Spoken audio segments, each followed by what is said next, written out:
Et à 5 semaines des élections communales, focus maintenant sur la commune de Halle, une commune flamande où réside une importante minorité francophone. Pour défendre ses intérêts, l'Union des francophones tente d'établir une liste à Halle, mais ce n'est pas encore acquis. Caroline Hick. Contrairement aux apparences, ces francophones qui arpentent le marché de Halle ce matin ne font pas leurs emplettes. S'ils sont ici, c'est plutôt pour chercher un peu de soutien, quelques signatures pour parrainer leur liste. De nombreux francophones sont installés dans cette commune, mais personne ne les représente au niveau communal. Une situation que ces candidats jugent anormale. Le seul but de cette liste est en fait de défendre une minorité nationale qui vit ici dans le territoire, partout un peu dans la périphérie. Mais vous êtes néerlandophone?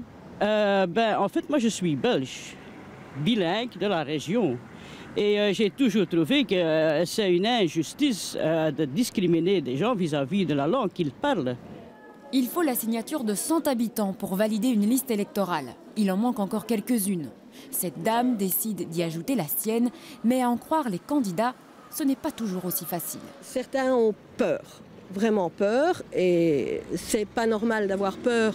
Ils ont peur d'être fichés, ils ont peur d'être sanctionnés, ils ont peur que leurs voisins sachent. À cause d'une signature? À cause d'une signature.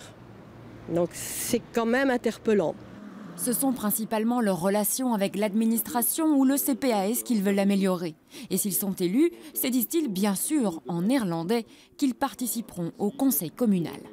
Il n'est pas question pour nous de faire du sabotage ou des choses comme ça. Non, non, je l'ai dit, nous voulons travailler dans un esprit constructif, mais encore une fois, nous n'acceptons pas d'être simplement éradiqués, ignorés.